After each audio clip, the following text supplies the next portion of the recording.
what has different between Samsung and iPhone? Samsung Galaxy S25 Ultra and iPhone 16 Pro Max. So watch this video. Let's go. Performance is probably the one thing we know the most about for the Galaxy S25 Ultra, thanks to the reveal of the Snapdragon 8 Elite. The new flagship chip promises to offer a 45% boost to single and multi-core performance, and a 40% improvement to graphical performance. Not to mention the fact that this is a 3nm chipset, and the smaller size affords improvements to both performance and energy efficiency.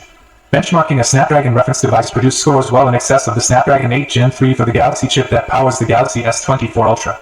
Sadly, the single-core score of 3,212 is slightly below the 3,386 score produced by the A18 Pro and the iPhone 16 Pro Max. That said, the multi-core score was 10,318, which absolutely dwarfs the 8,306 produced by the iPhone. Meanwhile, the Snapdragon 8 Gen 3 already outclassed the A18 Pro in graphics testing, with Apple hitting 107.5 frames per second on Wildlife Unlimited and 22.9 on Wildlife Unlimited Extreme, compared to S24 Ultra's 121.8 frames per second and 29.8 frames per second. Needless to say, the Snapdragon 8 Elite reference phone pushed those figures even higher, hitting 150.9 frames per second in Wildlife Unlimited and 41.7 frames per second in the Extreme testing.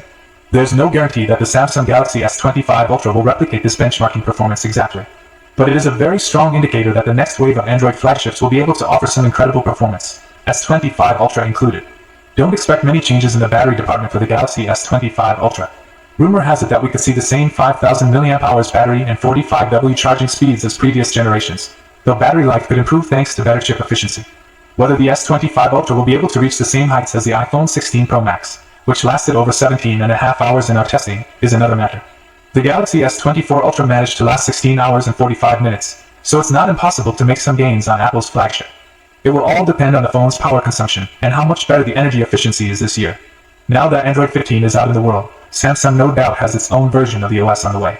While we don't know when One UI 7 will make an official appearance, we do know that it should be ready in time for the Galaxy S25 series to debut. This means the Galaxy S25 Ultra should experience the best Android and Samsung have to offer. While we don't know much about any Samsung exclusive flourishes that will be added to One UI 7, we are still expecting even more Galaxy AI features on the upcoming phones. Samsung has said as much, confirming that AI will be one of the S25 series focal points. Sadly, we don't know anything about what the new AI features and upgrades might include, aside from the possibility of Bixby gaining generative AI capabilities.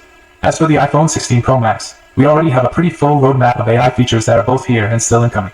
The first wave of Apple Intelligence features landed as part of iOS 18.1, and some big additions should be arriving in December, including ChatGPT and the Visual Intelligence AI camera mode. The one thing we definitely would like to see is satellite connectivity on Galaxy S25 Ultra. This functionality is available thanks to Android 15, assuming a phone has the right hardware, and rumor has it that Samsung could launch its own satellite-based communications service next year. Considering Apple has already had this feature for 2 years, with multiple upgrades since, it makes sense that Samsung would want to jump on that bandwagon. There's still a lot we don't know about the Samsung Galaxy S25 Ultra, but we're already starting to form a good picture of what this phone may have to offer when it arrives in January. Unsurprisingly, it sounds like we're getting a phone that's similar to the Galaxy S24 Ultra, albeit with some upgrades to the chip, design and cameras to help the new generation stand out. How that compares to the iPhone 16 Pro Max is not something we can accurately gauge at this early stage.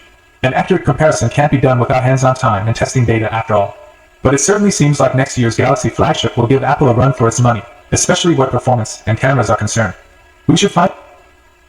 So this is a short video. I hope like this.